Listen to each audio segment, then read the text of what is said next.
Bonjour chers amis, bonjour le monde. Aujourd'hui pour une nouvelle vidéo en mathématiques, notamment les QCD, QCM. Dans cette vidéo, j'aurai pour but de vous apprendre à comment rédiger concrètement les QCD et les QCM. Fiche numéro 2, prépa bac. Exercice 1. Écris sur ta feuille de copie le numéro de l'affirmation suivi de vrai si l'affirmation est vraie et de faux si l'affirmation est fausse. Affirmation 1. Une primitive sur R de la fonction f définie par 5x au carré moins x plus 7 est la fonction grand F définie par x au cube moins 1 demi de x au carré plus 7x moins 2. En 2, toute similitude directe de rapport 1 est soit une rotation, soit une translation. 3. La fonction de répartition d'une variable aléatoire est une application de R vers R. 4. On considère 3 suites UN, VN et WN qui vérifient la propriété suivante. Pour tout entier naturel strictement positif, VN supérieur ou égal à UN et WN supérieur ou égal à VN. Si pour tout n supérieur à 0, UN égale à bas de fraction, 2n au carré moins 1 sur n au carré. Et WN égale à 2n au carré plus 3 sur n au carré. Alors la limite en plus infinie de Vn égale à 2. Alors chers amis, l'exercice 1 était QCD. Ici, il faudrait donc écrire sur notre feuille de copie le numéro suivi de vrai. Alors on nous dit ici que la première affirmation, une primitive sur R de la fonction petit f définie par 5x au carré moins 5x x plus 7 est la fonction grand F définie par x au cube moins 1 demi de x au carré plus 7x moins 2. Alors, il faudrait retenir que cette primitive-là, il faut d'abord faire attention aux propriétés. Donc, nous allons reprendre. Une primitive sur R de la fonction petit f. Lorsqu'on vous dit une primitive, c'est précis.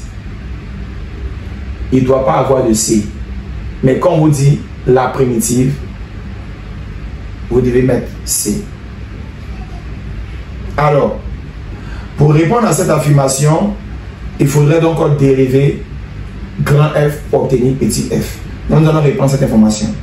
Une primitive sur R de la fonction petit f définie par 5x au carré moins x plus 7 est la fonction grand F définie par x au cube moins 1 demi de x au carré plus 7x moins 2. Chers amis, nous allons donc mettre cette information pour choisir si c'est vrai ou faux. Une primitive sur R de la fonction petit f définie par 5x au carré moins x plus 7 est la fonction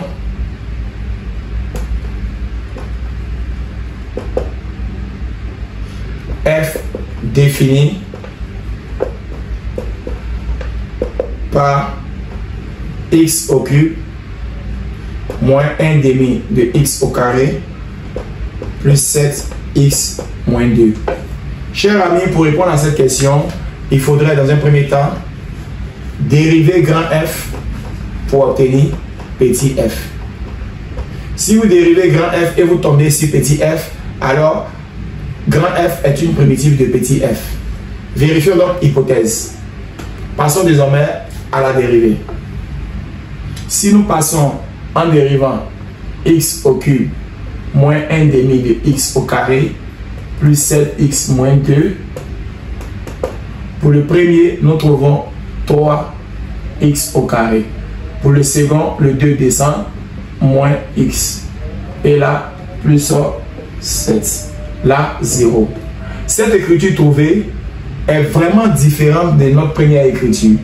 On remarquera que f premier est différent de f de x. Ce qui sous-entend que 5x au carré moins x plus 7 est différent de 3x au carré. Donc on aura 5x au carré moins x plus 7 est différent de 3x au carré moins x plus 7. Alors, cher ami, il faut répondre faux. 1 est faux. Passons à la deuxième question. Toute similitude directe de rapport 1 est une rotation, soit une translation. Nous allons mettre cette question. Toute similitude directe de rapport 1 est soit une rotation, soit une translation. Il faudrait savoir que, cher ami, une similitude directe est caractérisée par son angle, son centre et son rapport. Une similitude directe est caractérisée par son angle, son centre et son rapport. Vu que la similitude est dite directe de rapport 1, est soit une rotation et soit une translation, c'est effectivement bon. C'est effectivement une bonne réponse.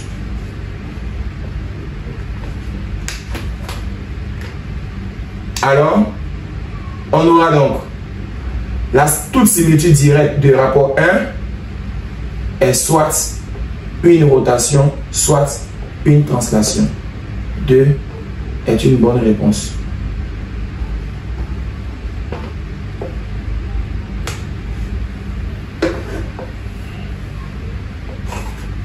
On aura troisième question. La fonction de répartition d'une variable aléatoire est une application définie de RVR. Cher ami, voici une bonne question aussi. On voudrait savoir si jamais c'est une bonne réponse ou une mauvaise réponse. Nous allons donc mettre cette question sous forme de réponse. 3. La fonction de répartition d'une variable aléatoire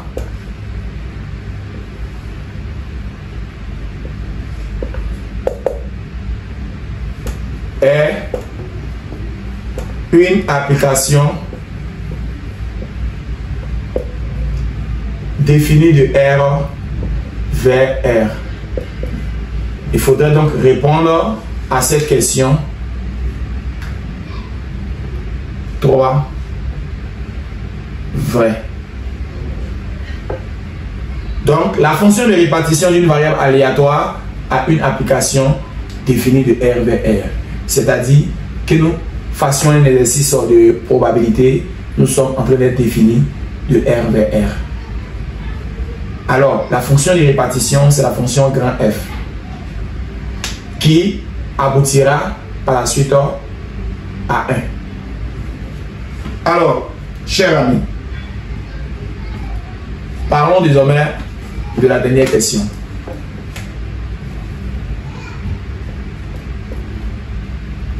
On considère 3 suites UN, VN et WN qui vérifient la propriété suivante. Pour tout entier naturel n strictement positif, Vn est encadré entre Un et Wn. Si pour tout n supérieur à 0, Un égale à 2n au carré moins 1 sur n au carré et Wn égale à 2n au carré plus 3 sur n au carré, alors la limite lorsque n tend vers plus infini de Vn égale à 2. Nous allons donc mettre cette information, chers amis. On considère les suites Un, Vn et Wn. Ces suites-là qui vérifient la propriété suivante.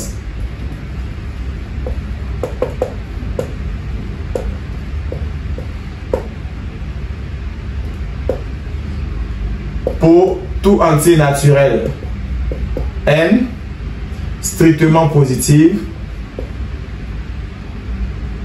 Vn est encadré entre Un et Wn. Alors, si Un égale à 2n au carré plus 1 sur n au carré et Wn égale à 2n au carré plus 3 sur n au carré, alors la limite lorsque n tend vers plus infini de Vn égale à 2. Chers amis, à quoi correspond cette question? Il faudrait retenir que d'après la méthode des encadrements, théorème des encadrements,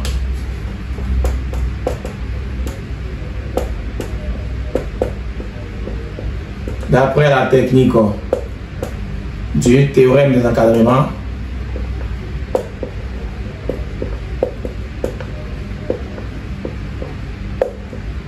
il faut savoir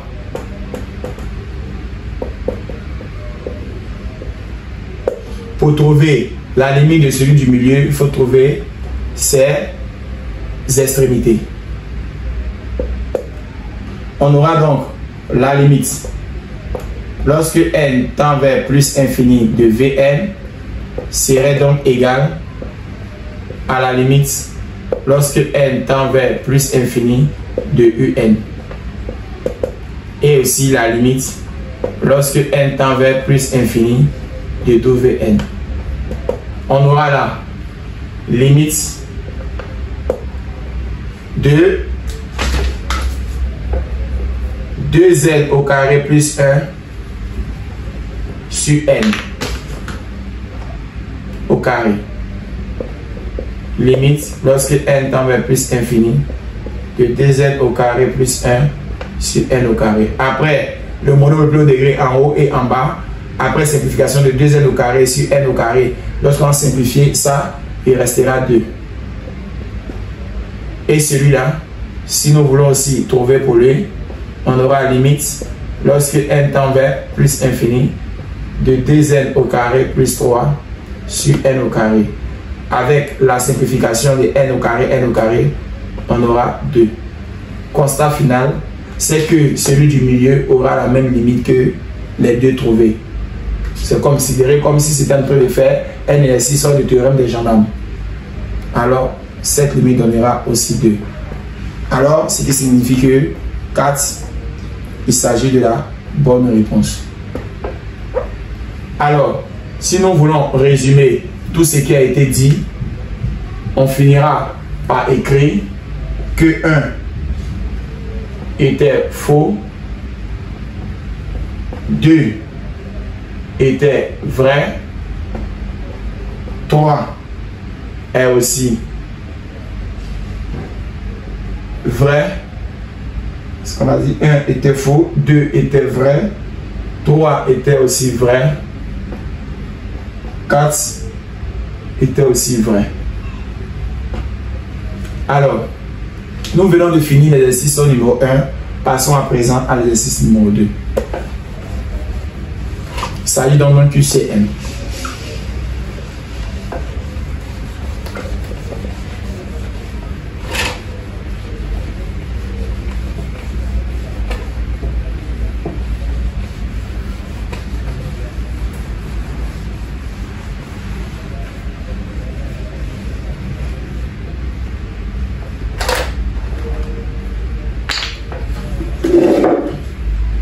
On aura en exercice 2. Exercice 2. Écris sur ta feuille de copie le numéro de chaque proposition suivi de la lettre correspondant à la bonne réponse. 1. Affirmation. Le nombre complexe Z égale à moins racine de 3 plus I racine de 3 a pour argument A. 3 pi sur 4. B. Moins pi sur 4. C. Moins 3 pi sur 4. 2. La fonction f définie par f de x égale à ln facteur de 2 moins x a pour dérivée a f' de x égale à 2 barre de fraction 2 moins x, f' de x égale à 1 barre de fraction 2 moins x, f' égale à moins 1 barre de fraction 2 moins x. 3. Une solution de l'équation 2 expo de 2x moins 5 expo de x moins 3 égale à 0 est A ln de 3, A ln de 5, B ln de 3, C 3. 4. La fonction f étant une bijection de 0 à plus infini sur R et f moins 1 sa bijection réciproque, si f est dérivable sur 0 à plus infini, f de 2 égale à 1 demi et f' de 2 égale à 0, alors A, f moins 1 n'est pas dérivable en 1 demi. B, f moins 1 prime facteur de 1 demi égale à 2. C, f moins 1 prime 1 demi égale à 0. 6-2, il faut donc choisir la bonne réponse.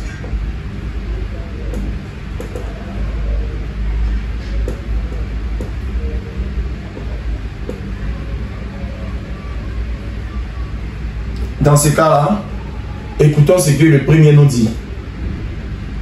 Le nombre complexe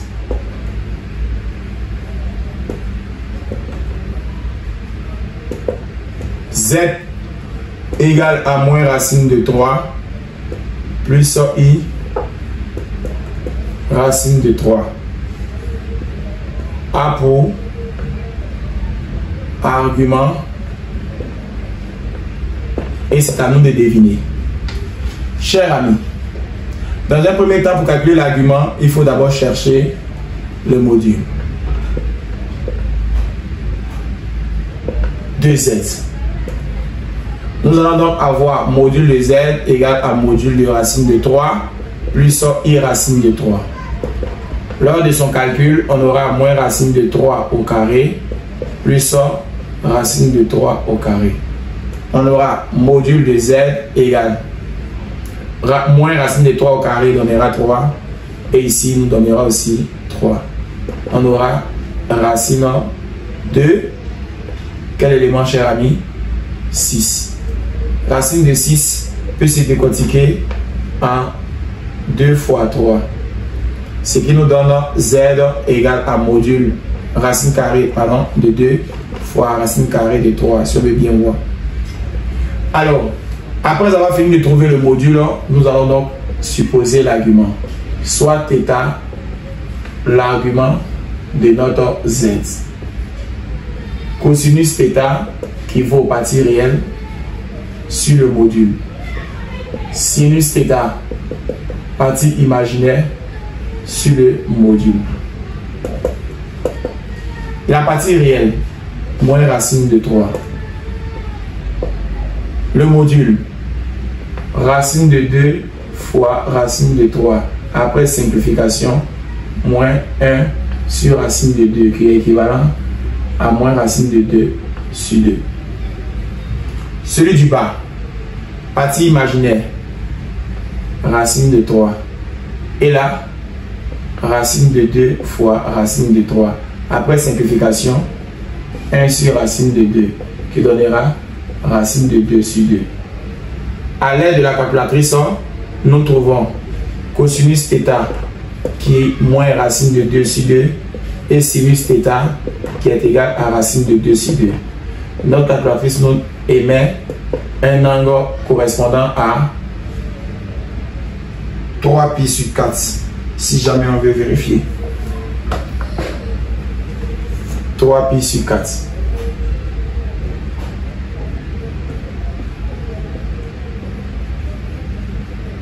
plus 2kpi avec K appartenant à Z. On aura donc notre angle qui correspond à 3pi sur 4.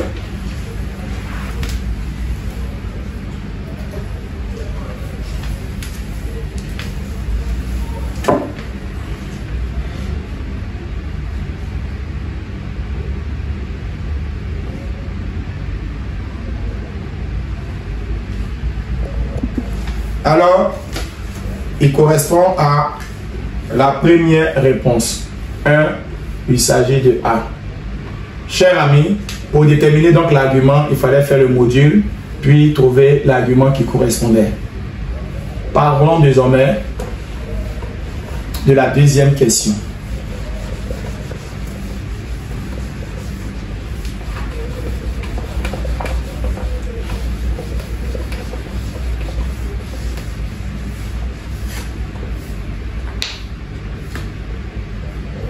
Pour la deuxième question, nous avons donc en 2 la fonction f définie par f de x égale ln de 2 moins x. A pour dériver, et c'est à moi de vous apprendre. Quelle serait donc la réponse, cher ami?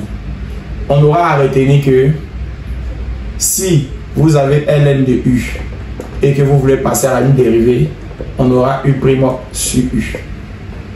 Donc, si nous avons f' de x, on aura ln d'abord de 2 moins x'. Pour cette dérivée, nous obtenons 2 moins x' sur 2 moins x. Dans ce cas-là, on aura en haut moins 1, quant à celui du bas 2 moins x. Sur quoi, cher ami, cette écriture obéit? Nous voyons clairement que c'est AC. Donc 2, il fallait donc prendre 2C pour cette question. 2, il s'agit de C. Allons désormais sur le numéro 3.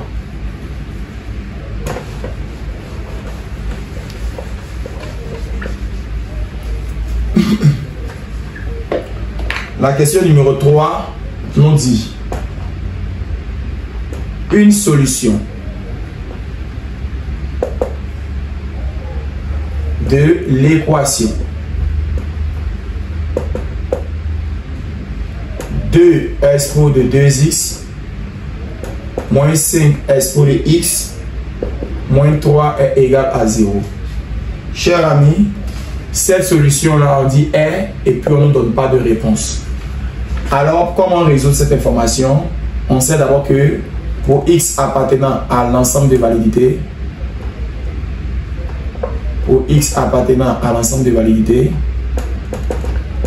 on aura que S pour de x est toujours positive, ce qui lui donne un E de V qui est égal à R. Après avoir fini de trouver l'ensemble de validité, nous allons donc poser que S pour de x porte le nom de grand X. On aura 2 grand X au carré moins 5 grand X moins 3 égale à 0. Nous allons donc passer par le discriminant B au carré moins 4AC. Le discriminant nous donnera moins 5 au carré moins 4 fois A fois C. Alors, moins 5 au carré donnera 25 et moins fois moins donc plus. Et ici, 12 fois 2 fait 24. Discriminant nous donne 49.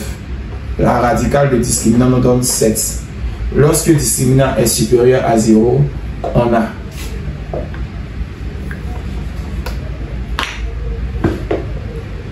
on a 2 racines distinctes.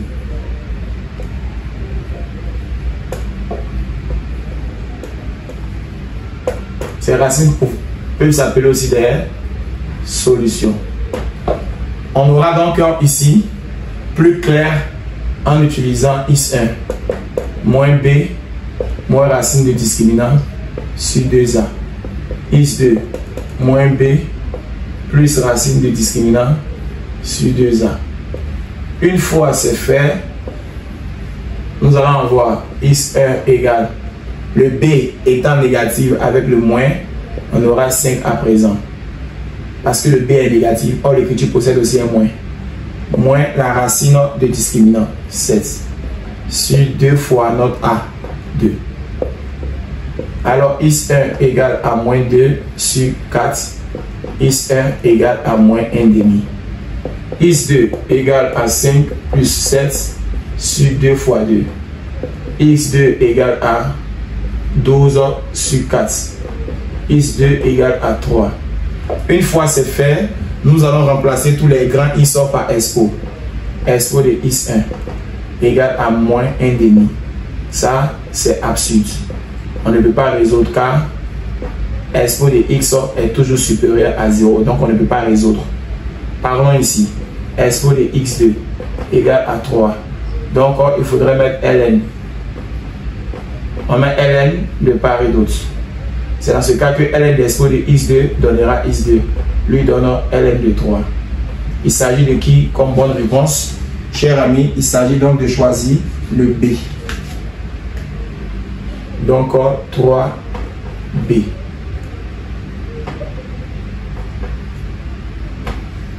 Parlons désormais du dernier cas.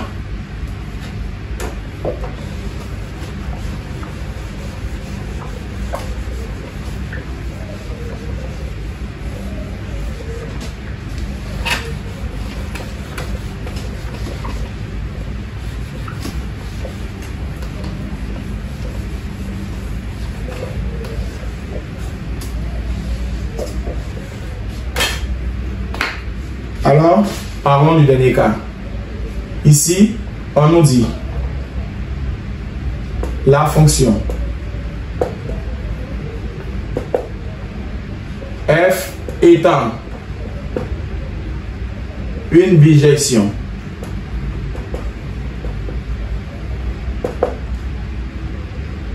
de 0 à plus infini sur R et f moins 1, sa bijection réciproque.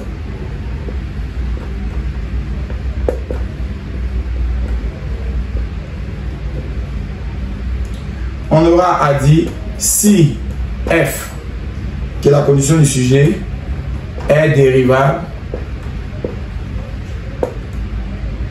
sur l'intervalle 0 à plus infini et f de 2 égale à 1 demi et f prime de 2 égale à 0, alors, cher ami, c'est à nous de dévoiler la bonne proposition. Il faudrait savoir que pour faire une bijection réciproque, on doit connaître quelques formules. F de bêta égale à alpha, f moins 1 de alpha égale à bêta. Et f moins 1, f moins 1 primé de alpha égale à 1 sur f primé de bêta. Il faudrait savoir que la fonction ici doit avoir une dérivée différente de 0. Aujourd'hui ici, il s'agit donc de 2 qui est différent de 0 et non égal à 0. Si c'est différent de 0, alors f est dérivable. Mais si f de 2 est égal à 0, alors f n'est pas dérivable.